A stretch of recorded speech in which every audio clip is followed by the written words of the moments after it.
No vídeo de hoje eu vou estar falando para vocês sobre as propriedades magnéticas dos materiais.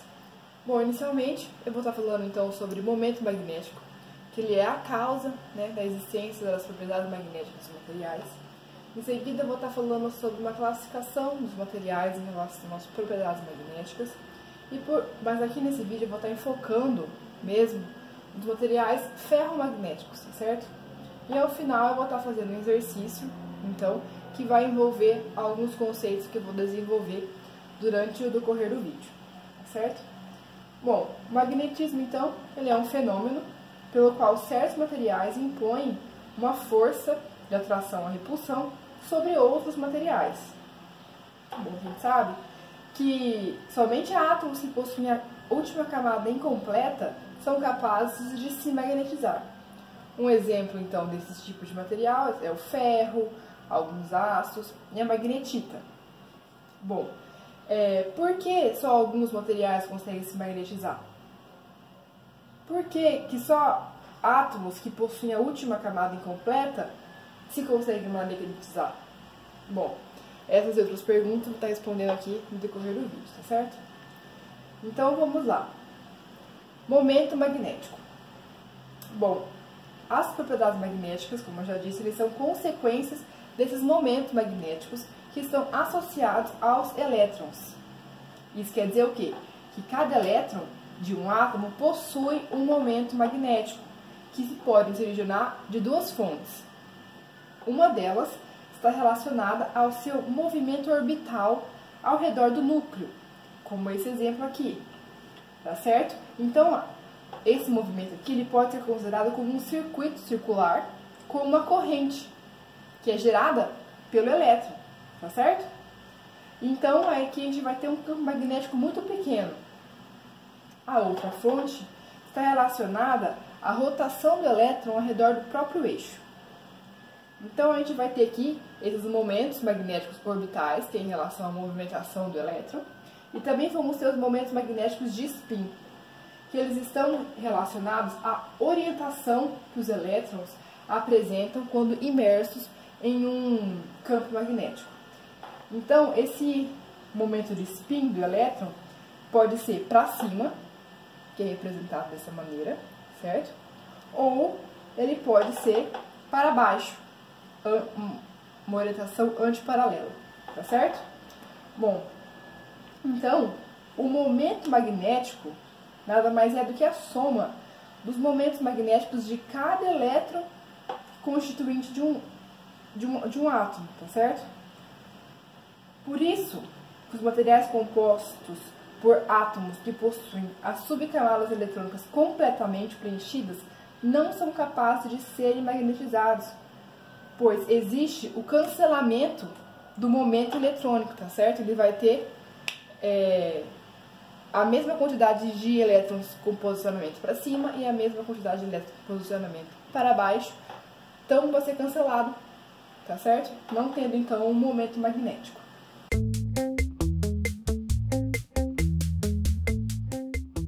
Então eu vou estar dando aqui o questionamento que relaciona esses conceitos aqui, tá certo?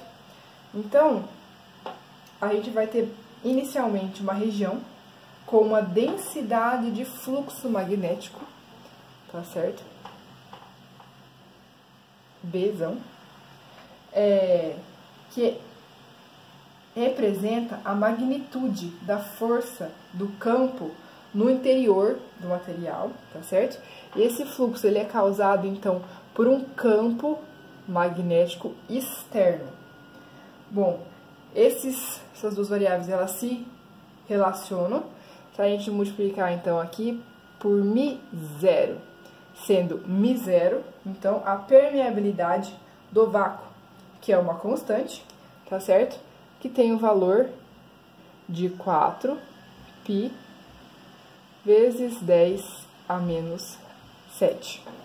A unidade de medida aqui é Weber por ampere metro. Nosso fluxo, ele é Weber por metro quadrado e o campo aqui magnético é ampere por metro, tá certo? Bom, então, para a gente descrever as propriedades magnéticas dos sólidos, é preciso introduzir, então, um conceito de permeabilidade relativa, que nada mais é que uma medida do grau no qual o material pode ser magnetizado, ou seja, a facilidade com que o campo magnético pode ser induzido na presença de um campo externo, que é obtido, né? Então, a gente vai ter a nossa permeabilidade relativa, ela é igual à permeabilidade do meio, certo? Sobre a permeabilidade no vácuo. Então, a nossa permeabilidade relativa ela é adimensional, tá certo? Que vamos cortar aqui. E ela é relativa ao material que a gente está em questão, tá certo? Bom, então, quando a gente aplica esse campo magnético aqui, os momentos magnéticos no interior do material tendem a ficar alinhados com o campo e forçá-lo, em virtude de seus campos magnéticos, produzidos então uma magnetização. Então, a gente adiciona aqui a contribuição dessa magnetização que vai acontecer devido à presença desse campo, tá certo? Então, o fluxo aqui vai ser essa equação aqui, mais a contribuição da magnetização, que ela é dada através do μ0, novamente, multiplicado por esse Emão, que é a magnetização, certo?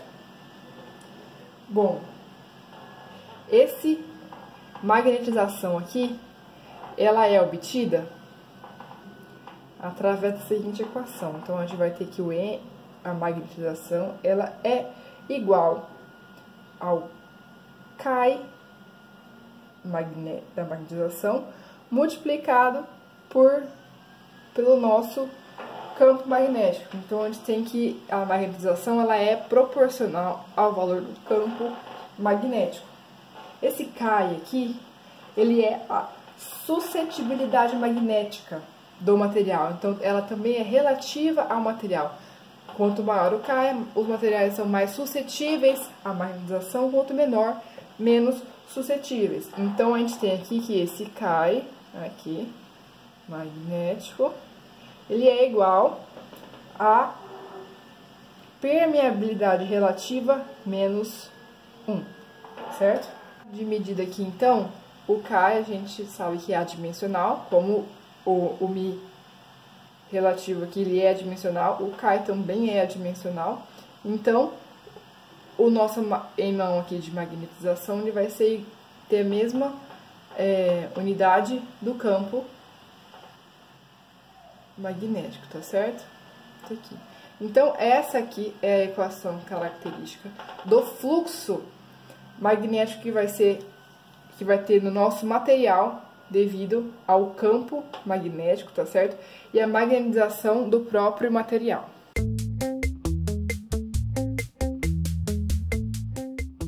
Então, a classificação dos materiais em relação às propriedades magnéticas, tá certo? Bom, são eles materiais diamagnéticos, paramagnéticos, antiferromagnéticos, ferromagnéticos e ferrimagnéticos, tá certo? São só essas as classificações. A gente tem, então, que os materiais diamagnéticos e paramagnéticos, a relação entre o fluxo e o campo é fraca e não permanente. Isso quer dizer o quê? Que as propriedades magnéticas só existem nesses materiais na presença do campo, no campo externo. Então, até mesmo esses materiais são considerados não magnéticos, porque no caso da nossa aplicação, que vai querer ter esse fluxo magnético, esses materiais vão ter um fluxo muito baixo e só na presença do campo. Tirou o campo, não tem mais fluxo magnético, tá certo?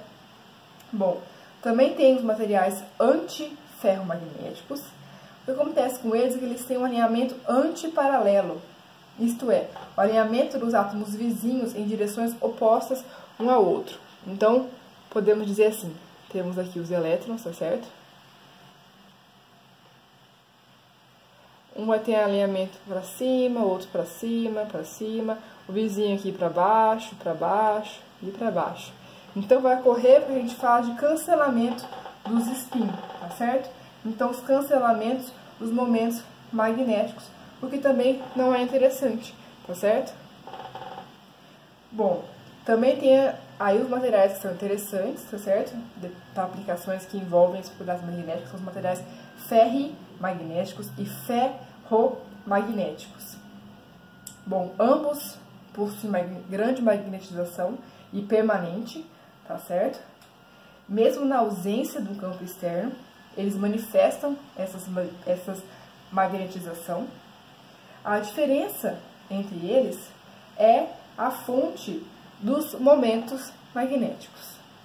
Então, como eu disse anteriormente, nesse vídeo eu vou estar explicando melhor, tratando dos assuntos relacionados aos materiais ferromagnéticos.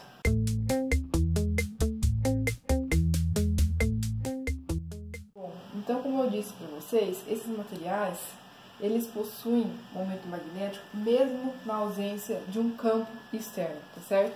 Então, a gente tem que nesses materiais, o nosso campo, ele é muito menor que a nossa magnetização, tá certo? Então, nesses materiais, o que acontece neles, quando a gente tem um campo magnético aqui igual a zero, por exemplo, o que acontece é que os átomos no interior desses materiais, vou apresentar aqui, vamos imaginar que sejam os átomos, eles já têm um momento de spin bem definido, tá certo? Então, por exemplo, todos aqui para baixo, por exemplo. Mesmo quando o nosso campo magnético é zero. Então, o que acontece? Nesses materiais, o equacionamento deles pode ser representado só pela segunda parte, certo? Já que o campo é bem menor do que a magnetização. Então, a gente pode dizer que nesses materiais o nosso fluxo aqui ele é igual ao μ0 multiplicado pela magnetização, certo? E como eu tinha falado para vocês, essa magnetização é dada através desse equacionamento aqui. E então, o Chi desses materiais, como eu falei para vocês, ele é específico, né? O Chi ele é específico de cada material. Então, o Chi, nos casos dos materiais ferromagnéticos, ele é bem alto, cerca aí maior que 10 a sexta, tá certo? Diferente aí dos outros materiais. Bom, eu vou estar fazendo então um exercício com vocês que envolve os cálculos de magnetização, saturação e da densidade então do fluxo de saturação.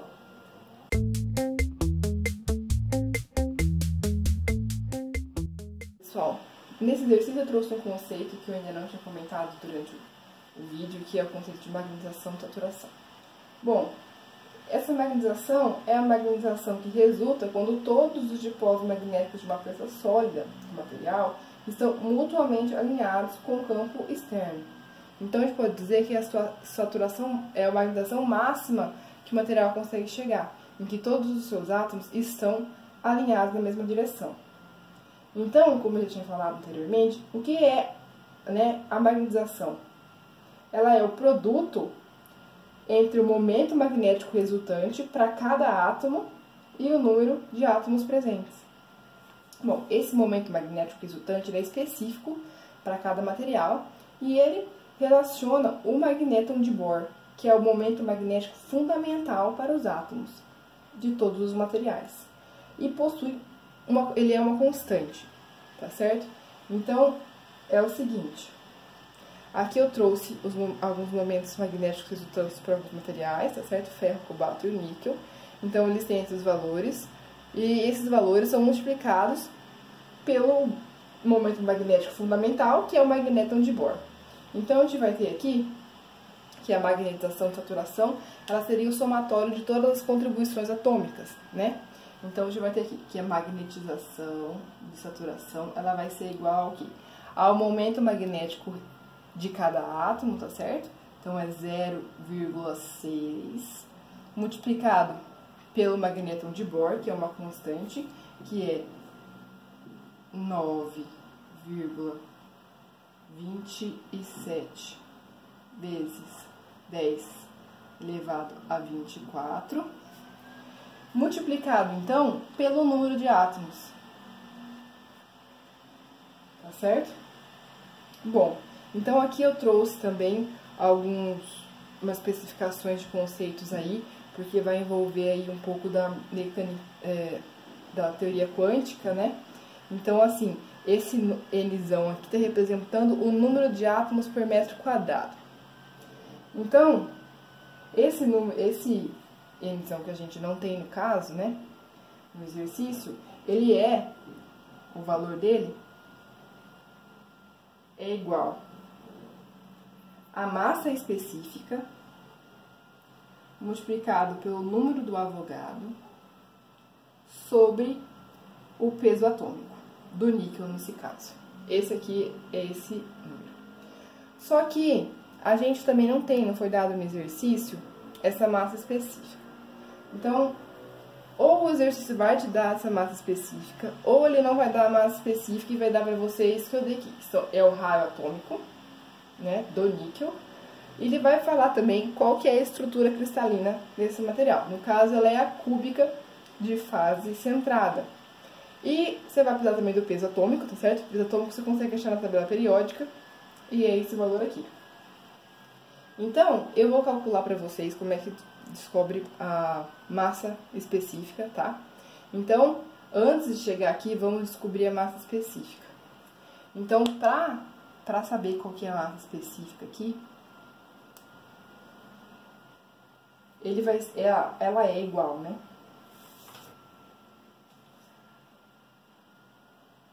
Esse Nzinho, tá certo? Que é o número de átomos da estrutura cristalina.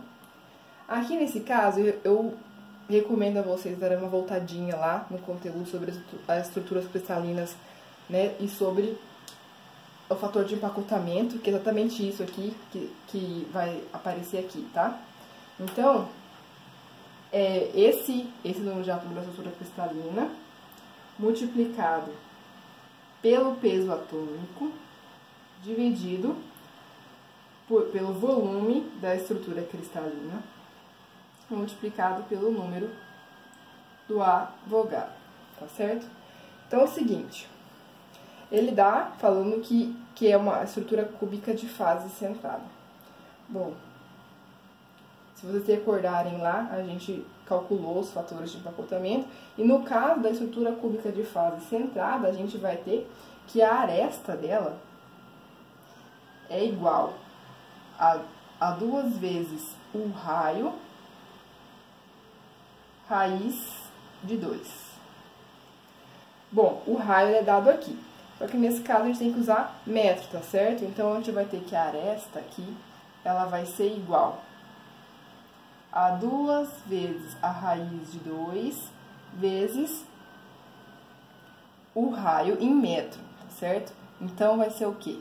0,125 vezes 10 a menos 9, tá certo? Resolvendo isso aqui, a gente chega que a nossa aresta, ela vai ser igual a 3,54 vezes 10 a menos 10. Então, o que a gente usa aqui não é a aresta, tá certo? É o volume. Como é um cubo, certo? Então, o volume aqui dessa estrutura cristalina, ele é igual a aresta ao cubo, tá certo? E isso aqui vai dar um valor de 4,44 vezes 10 a menos 29, tá certo? Bom, agora sim, a gente consegue substituir os valores aqui nessa equação para descobrir a massa específica. Bom, a gente tem então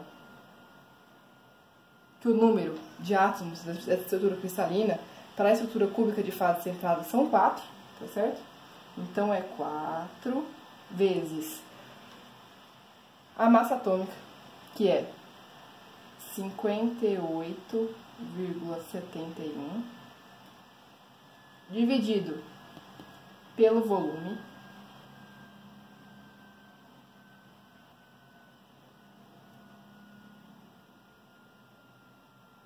multiplicado pelo número do Avogadro. O número do Avogadro também é uma constante, tá certo? 6,02 vezes 10 a 23.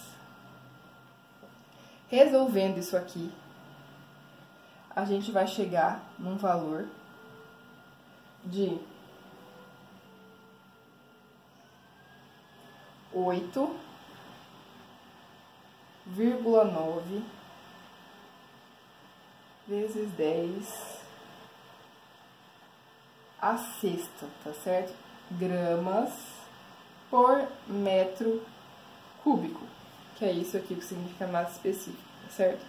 Então, essa é a nossa massa específica. É aproximadamente a nossa massa específica, tá certo? Então, agora, a gente consegue substituir esse valor aqui na nossa massa específica.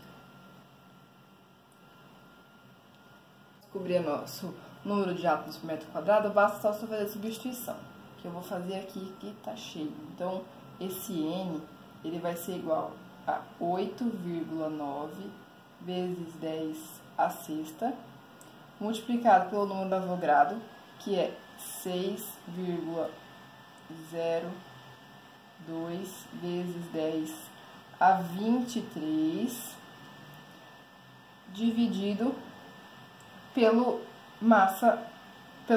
peso atômico, que é 58,71, tá certo?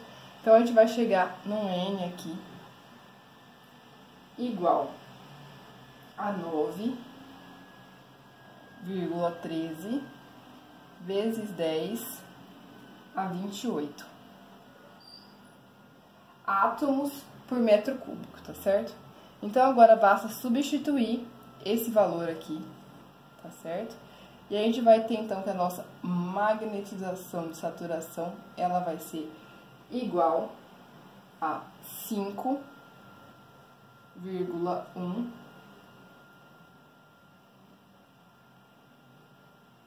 vezes 10 a quinta, tá certo? Por metro. Bom, agora, a segunda pergunta a densidade do fluxo de saturação. Eu vou apagar isso aqui, para eu poder continuar. Então, é o seguinte, agora ficou mais fácil. A densidade do fluxo para materiais ferromagnéticos, como a gente já tinha falado, né, é o fluxo de saturação, ele vai ser igual ao μ0, tá certo? Que é a permeabilidade no vácuo, multiplicado pela nossa magnitude de saturação. Por quê? Porque aquela primeira parte a gente ignorou. Lembrando que, como eu expliquei, são materiais ferromagnéticos, o campo externo quase não afeta a magnetização desses materiais. Então, a nossa magnetização é muito maior do que o campo externo exerce nele. Então, a gente considera só essa parte. E aqui o μ0 também, ele é uma constante, que é 4π vezes 10 a menos 7, multiplicado, então, pelo nosso valor que a gente descobriu aqui, que é 5,1 vezes 10 a quinta, tá certo? E a gente descobre, então, que o nosso densidade de fluxo de saturação vai ser igual a 0,64 Weber por metro quadrado. Bom, pessoal, então é isso. Eu queria mostrar para vocês alguns conceitos relacionados às propriedades magnéticas, que envolvem o momento magnético, que é a principal causa da gente visualizar as propriedades magnéticas. Em alguns materiais isso é muito preciso, tá certo? Então, classificação dos materiais que importam para esse tipo de aplicação que querem que eles expressem as propriedades magnéticas são os ferromagnéticos e os ferrimagnéticos. Nesse vídeo aqui eu foquei nos ferromagnéticos, tá certo? E aqui no finalzinho eu expliquei sobre a magnetização de saturação e a densidade do fluxo de saturação. Então é isso, espero que vocês gostem, até a próxima.